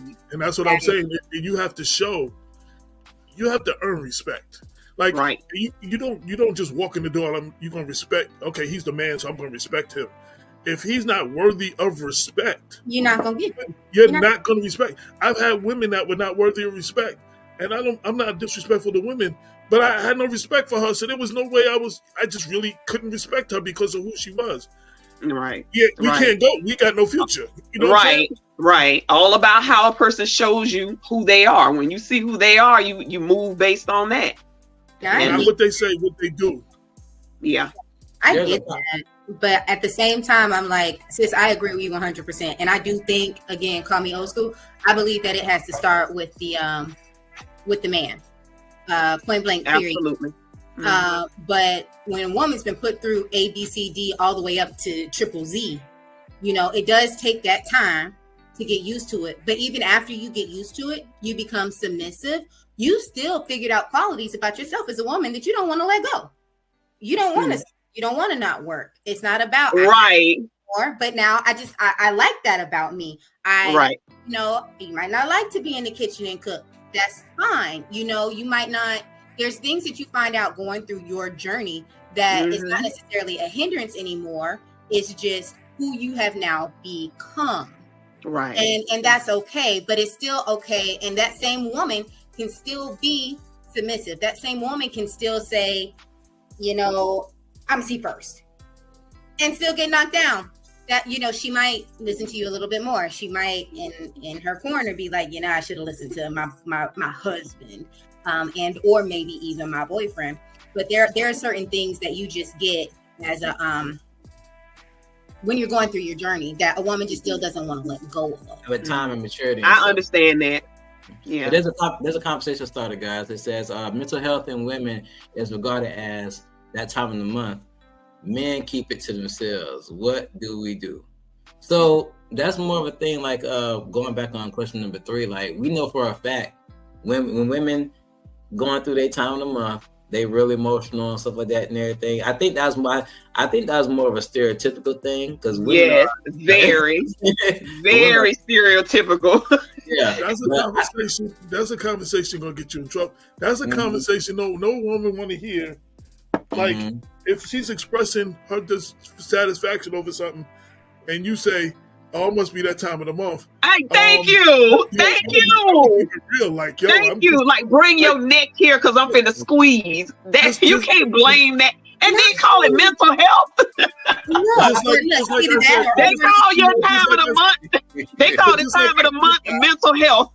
Right, but just like I said, you know, some women could cut with their words and tear down their man. Yo, if you say certain things to me, I can't respond a certain way. Like, there's only, you put me in the corner where this the only way you cause that. For every action there's a reaction. You know what I'm saying? So it's and then there's another action. If you coming at me a certain way, you're gonna come back. I mean, it's a reaction. So, you know, if you start that conversation with, "Oh, it must be that time of the month," you're not gonna get too far in that situation. You're not going to get too far in that situation. Well, I think whoever came that conversation starter maybe a person that does that. So the word of advice, you probably don't want to start that way. I think the conversation, the question trying to be asked is, women show their emotions and men keep their emotions on the inside. What do you do with a man who has walls up and is so built on being a man that he's going to show his emotions? What do you do in that situation? We're taught that. We're taught that a real man never let him see you sweat. You know what I'm saying? Never show weakness. Men are taught that. I mean, I grew up that way. You taught that, but you got to understand when you hold it in, at some point you're gonna explode. If you don't have if it doesn't have an outlet, if you don't have some kind of way of getting that out, you're gonna explode, male or female. Anybody who holds, because I used to hold things in all the time. You know what it got me? High blood pressure, and a whole bunch of other physical situations. Like, you got to let that out of you. You got to get you got to let it out. But you got to know how to express it, though. And see, I want the type of man who is emotionally balanced, and who's not ashamed to show me that side of him, but because men deal with so many chicken heads who call them weak and talk trash and whatever, they don't open up. It's like, I don't think I've ever been in a relationship where a man has opened up emotionally like that. Like, no. That goes like, are you? I'm sorry. I met a woman. Can I say one thing? I met a woman. I met a woman who said her husband came home and said, they should probably try some sort of therapy, for their relationship. And she called him a weak ass man. And I'm like, and she disrespected him. Yo, dude, like, he's trying to do whatever for the relationship so they can grow, so they can heal. And she called him a weak ass man and told all her friends, like, she was like, that weak ass man came and talking about we need some therapy because his ass can such and such. And I'm like, yo. That pride and that ego, man. But you know what? I've been on the other side of the spectrum to where I've been the one in the relationship that approached the other party and was like, hey, look, we should try some counseling. And his response was, I don't need any counseling. I don't need to talk to anybody. That mess don't work. So now I'm talking to your pride and your ego. That's mental health. We have to be healthy ourselves. But we can never, and I keep going back to that. If we're not healthy, I can't be but so much for you because I'm not healthy. You understand what I'm saying? So I can't be the healthy lead of the household, the healthy whatever. I can't walk in my proper role because I'm not straight. You know what I'm saying? Like, and sometimes that's sometimes that Michael Jackson looking in the mirror. Sometimes that's counseling or therapy. Sometimes if spiritual, you might want to talk to your pastor. You need to talk to somebody. You need to deal with what your things are and work on them. So is this why guys always Is this why guys always congregate with their homeboys so they have an outlet for those type of things? We do that too, sis. Sometimes I know we do. But there's a difference between your homeboy and a real friend. Because I had a friend who came to me and he was talking about his marriage and what his wife did. And I said, well, what did you do? Nobody else, none of his other friends was telling him that. They was all like, oh man, don't take that from that chick and all this and that. Let's go hang out and go to the bar or whatever. And I'm like, yo, in that situation, what did you do? What was your role in that situation? She didn't do X, Y, Z. And then she didn't tell me. I said, did you tell her X, Y, Z? He said, no. I said, so like you faulting her for something you ain't even doing. It made him look at his role. It healed their relationship, and they still going strong. They was about to get divorced, but we have to look at ourselves, not just what you not doing. What am I not doing? What do I need to make myself better? You know what I'm saying? And I had a friend. I have still to this day that me and him talk a lot about our marriages. We going through stuff and stuff like that and everything. And it's crazy because back in the day, I'm just going to open my door, but I'll be right back. Yeah, they did. Back in the day, we used to be, we've known this since we were kids. So we've been through, the little player stage and getting girl stage and this and that and everything.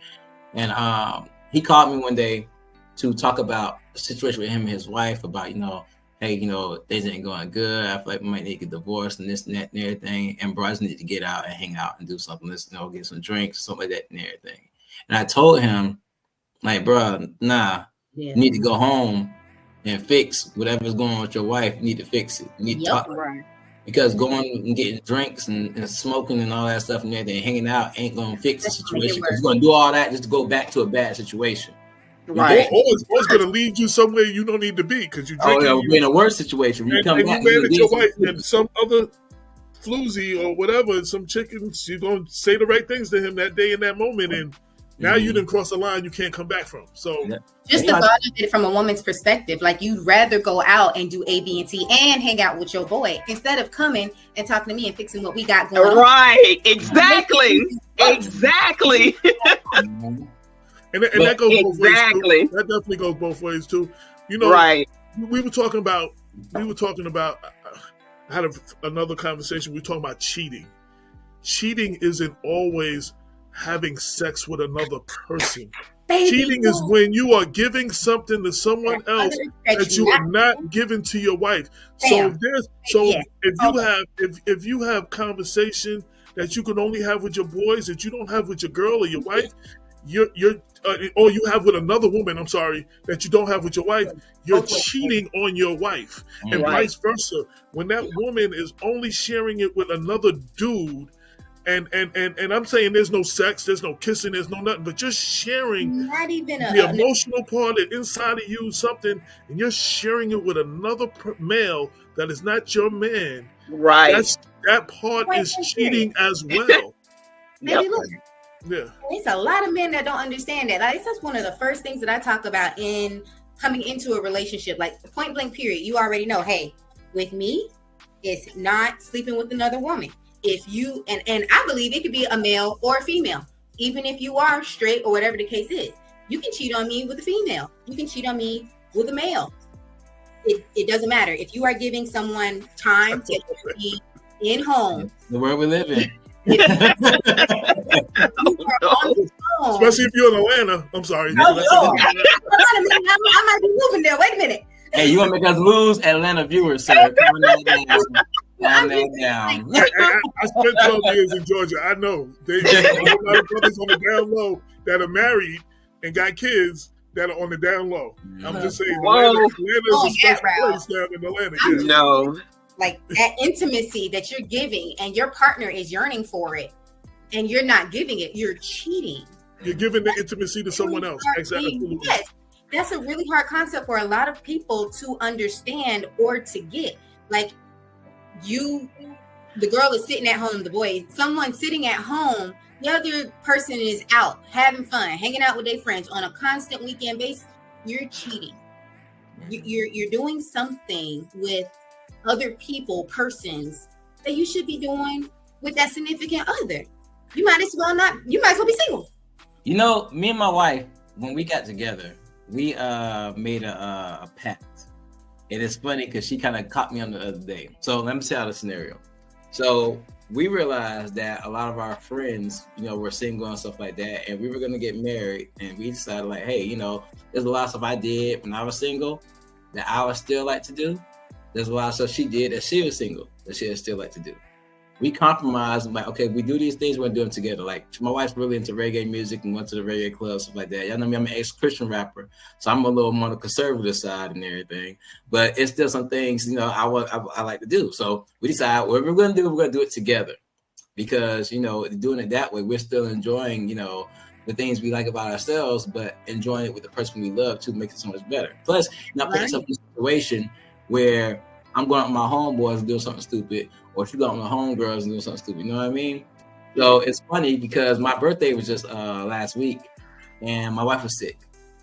So this is before my birthday, and I'm sitting here like, hey, you sick, but I'm paying to pass my birthday weekend. I'm still trying to go out and do some stuff and everything. So I made the comment. I was like, well, you just sit home and rest, you know what I'm saying? I can just, you know, call, you know, one of my homeboys or my coworkers. We can do something. I'll call, check on this and that and everything. And she looked at me and said, well, I thought we weren't doing that. We made the pact that, you know, we were going to do everything together to avoid situations. Not saying I don't trust you, but just not to put the situation out there and stuff like that. And it reminded me so quick that we made that pact. And it was such a good pact we made, because not only is there a level of trust established, because a lot of people hear that and be like, oh, y'all don't trust each other. No, it's not that we don't trust each other. It's that we are protecting our relationship. And now we are protecting our relationship, and everything we do, we grow stronger and learn more about each other. Like before my wife, I didn't really listen to reggae music. Now, every time I turn on the radio, I'm Dexter Daps and Rotimi and Vibes Cartel and all these different reggae artists, stuff like that. Even with her, you know what I'm saying? She does things like, I'm a more fun, active guy, like playing games, doing active stuff and everything. I'm getting him more on the active, goofy side and stuff like that. So it's a good thing. But let me cut that off. I'm looking at how much time we got, and our time running short. I want to hit this topic real quick. I'm gonna skip a couple topics. I want to talk about double bonds. I talked about it a little earlier, but I don't know how I feel about double bonds. It's when you say one thing, but your actions, how you respond, is totally different. And I got three I want to talk about. The first one is a woman telling the man, express your emotions. Tell me how you feel. Open up to me. Then turning around and saying, be a man. Don't be no sissy. Basically, don't be soft. Then the second one is, and someone says, be my protector and be strong for me. Then turn around and say, you never show emotion. You never say what's bothering you, but you want the person to be strong and in their times and not be emotional at the same time. And then the third one is, and that's just men and women, just say what you want. Tell me what you want. Be open with me. Can we do those one at a time? Won't be subdominated. I'm just naming all three right now. We're going one at a time. I'm just naming all three so you can have it on the screen and stuff like that. But let's go to the first one. Tell me how you feel versus be a man, don't be a sissy. And you Who actually says that? Who actually says that? Michelle. Now, Michelle. Don't be a sissy. Michelle. Well, not don't be a sissy, but did we not say it earlier? Who actually? I mean, be a man. That's this little younger generation. The little girls say shit like that. Okay, like, Michelle, let's make a point. Me and you talked earlier. It was just me and you on the chat. Yeah. Did we not say when women get mad, then words come to strike the ego? Because women want men to be open, but then when they get mad, they come at them crazy for being emotional and for being open and play on their ego to downplay them. No, we were talking about stroking the ego when you get mad. When you get so bit off. It's the same thing though. You know what I'm saying? Because if you call the man a sissy and come at him because of his emotions, you're basically striking at his ego, whether you're stroking it or whether you're destroying it. Remember I told you the woman's power lies in how she strokes or picks down a man's ego. Yeah, but you're saying, but the question is, tell me how you feel versus be a man. So if I'm wanting you to open up and tell me more about how you feel, how does that play into me telling you be a man? Are you crying while you telling me how you feel? Like, are you like?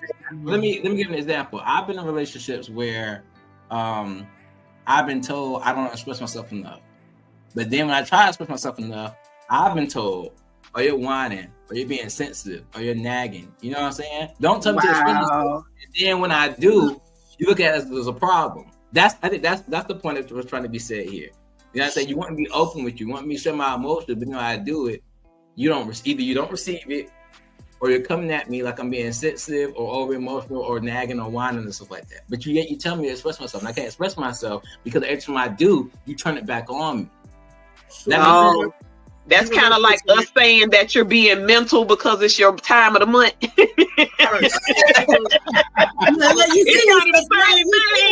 see where I'm going with that? Oh, that sounds real familiar. It's your time of the month, boo boo. I didn't say it now. The person who said that to you is not for you. But let me just say, they don't know what they want. I'm confident, and the person who got offended, I'm confident in myself as a man. Mm-hmm. You know what I'm saying? So when my mom was dying, I was crying like a baby. I ain't gonna lie. I bawled out like I didn't even know I was capable of doing. I bawled out of control. But that don't make me no less of a man, and I don't feel no less. But see, someone who gets offended by that, that's something that they dealing with. Like, you know what I'm saying? Like, I'm confident. I know who the hell I am. And a real man expresses all emotion. I express disappointment. I express hurt. I express mad. But there's also the second part of that is sometimes we don't know when this, like, there's certain times if you come at me a certain way, I'm not ready to receive that at that moment. Like, to identify that. You know, for me to come at you at a moment when you're feeling a certain way, there's no way for you to receive that. You know what I'm saying? So sometimes it's got to be like, it's the way you say some things, and there's a time and a place. You know what I'm saying? Embarrassing me out in public, that ain't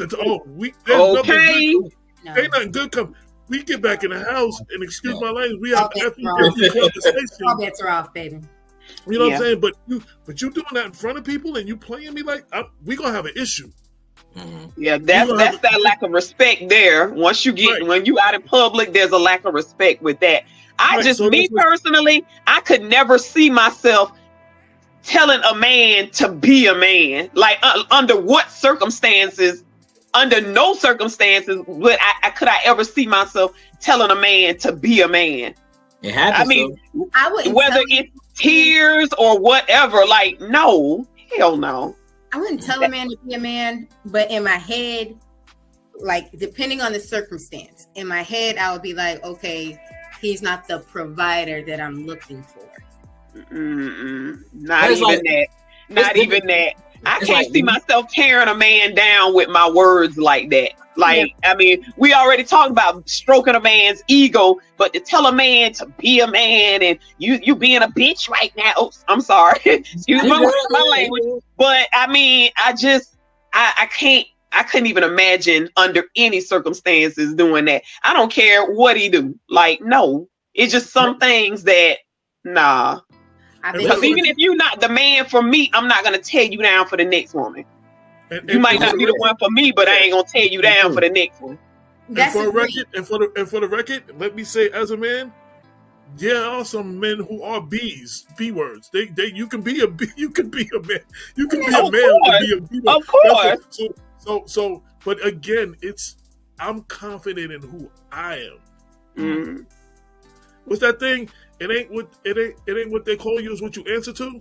Like you just ain't going to just talk to me any kind of way, and you know what I'm saying? But I know I'm not that. Like Dave Chappelle said when he did the Dave Chappelle show, that the debates he was talking about gays, used the F word, right? And he got called in the back and said, you can't use that word, and this, that, and the other. He said, but I can use the N word all the time. And she said, yeah, but the difference is you're not a F word. He said, guess what? I'm not an N word either. You understand what I'm saying? Like, right. I remember him saying he that. knew who he was. You understand what I'm saying? I know who I am. So it's like, I'm only going to take so much, but I'll walk away before, you know what I'm saying? And my peace of mind, at this point, my peace of mind is everything. Yeah. If you are a danger to my peace of mind, you have to go. Like, I'm sorry. I don't care if I'm related to you. I don't care who you are. If you are a danger to my peace of mind, you have to go. Because my peace of mind is everything at this point. You know. Let's go on to topic number 2, the double bind number 2. It says, be my protector and be strong for me, versus you need to show some emotion. You never see what's bothering you. It's kind of like a part 2 of the same question, though. Yeah, but it's kind of reverse, I would say, because like now it's like you're asking a man, like men, like we said earlier, AJ, men are taught that showing their emotions is, you know, a sign of weakness, and you're supposed to hold everything on the inside, and you're supposed to be the strong example. And when things get tough, the women can be soft, but you gotta be strong in those situations. But like you said, you know, you hold too much stuff in, eventually you're going to explode or come tumbling down and stuff like that and everything.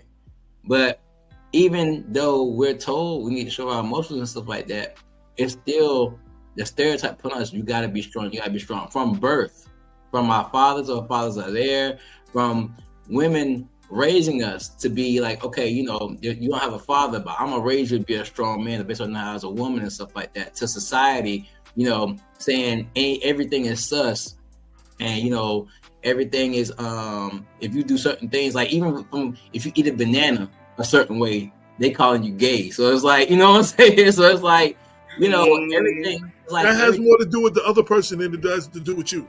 Mm-hmm. But that doesn't say it does. You're right. You call me gay because of the way I ate a banana. I know who I am. That got something to do with you. That ain't got nothing to do with me. I don't see. I'm not sitting there, you know, doing something for you to have that kind of reaction. So, you know what I'm saying? I'm eating a banana. Like, and AJ, we can say that because we're older.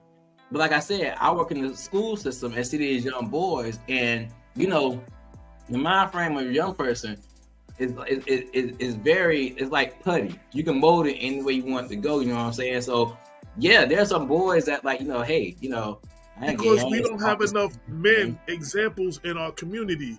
We have too many boys over the age of 21. And I include myself in that. So I was like, I had my daughter because that made me step up and be a man. You know what I'm saying? We have too many boys over the age of 21. We don't have examples of black manhood. So if you don't have examples of it, you know what I'm saying? Like, kids ain't going to be able to teach themselves. They ain't supposed to just know. They have to be shown. They have to have you are preaching. You preaching. And we don't have, I'm sorry, I talk about this all the time. We ain't got enough black men to stand up in our community and just be black men. I'm sorry. You know what I'm saying? Right.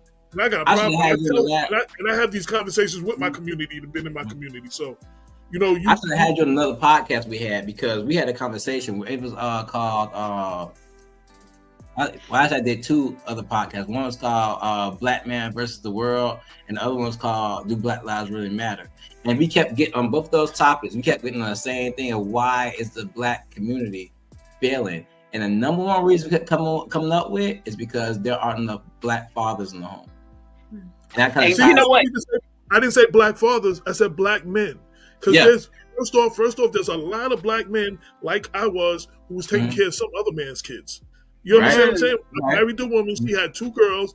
I got nothing to do with that woman now, but those are still my daughters. You understand what I'm saying? They need anything in life. You know what I'm saying? I'm there for them. I ain't got nothing to do with their moms. You know, but so that's why I said father. And then you don't have to be you can be the uncle. See, I had uncles that if I stepped out of line, my parents got divorced, I stepped out of line with my mom, I got an uncle that was about to go upside my head when he heard about it. You understand what I'm saying? Black, that's what I'm talking about, black men. And I want to get away from the just father thing, because that's the image they put on us, that we don't have black fathers in our household, which is not true.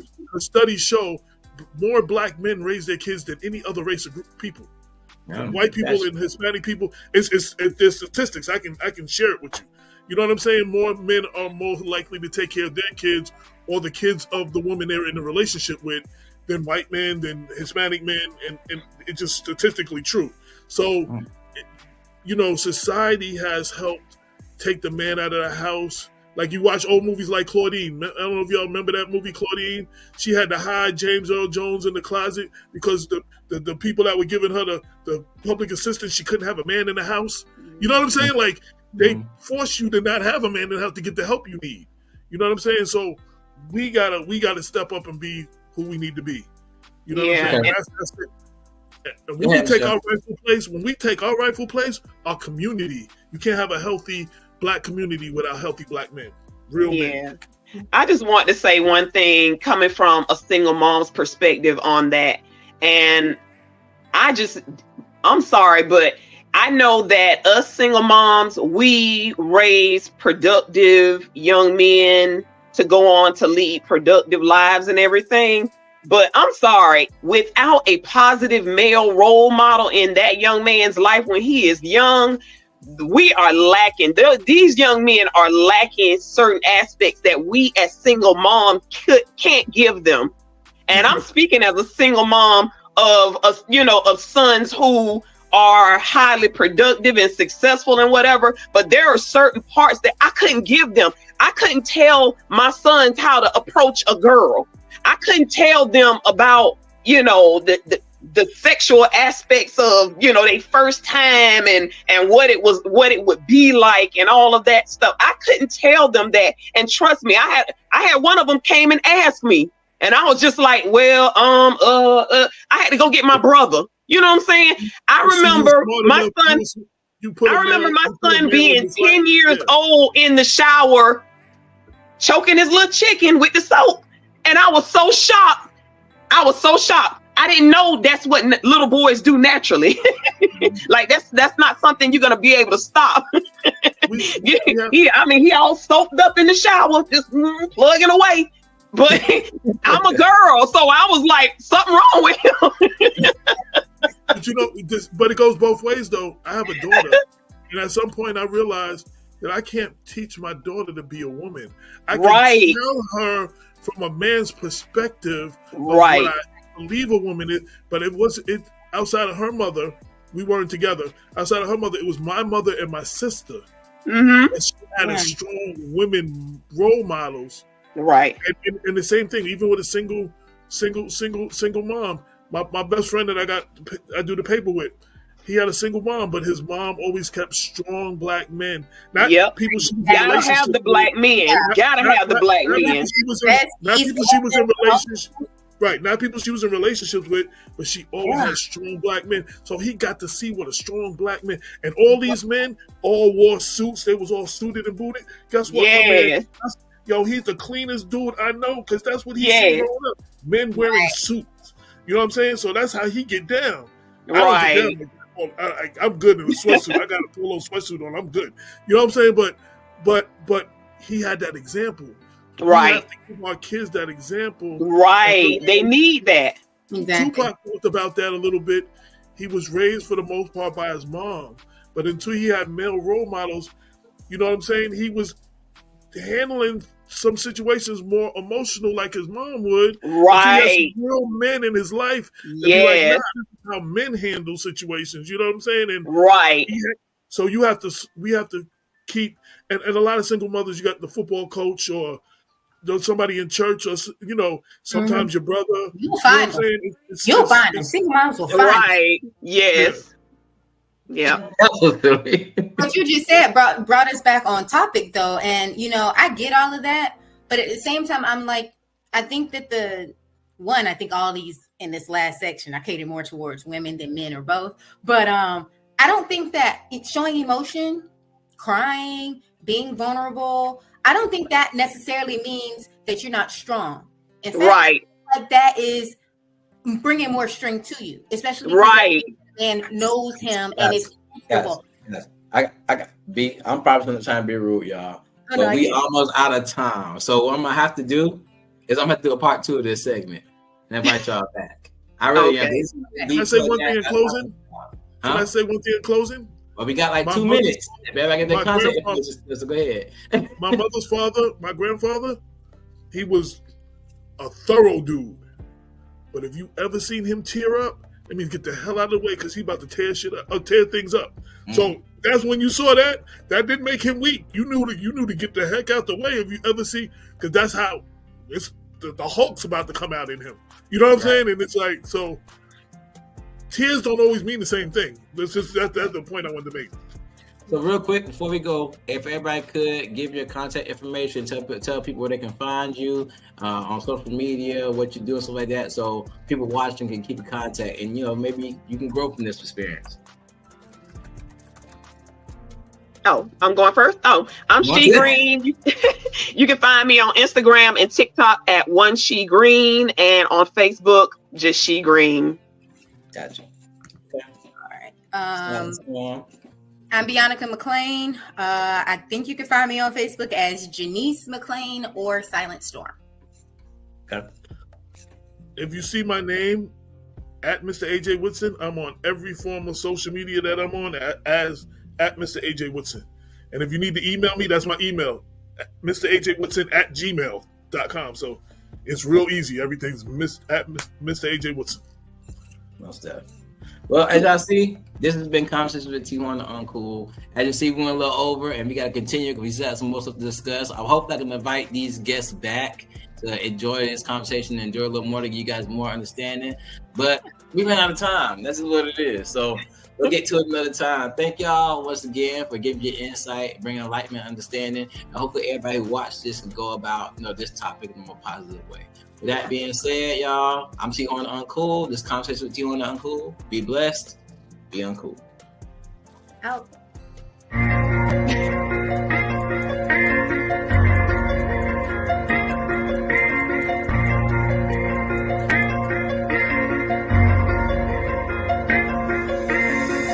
Don't judge me until you know me. Don't underestimate me until you challenge me. And don't talk about me until you talk to me. Or better yet, mind your business and stop minding mine.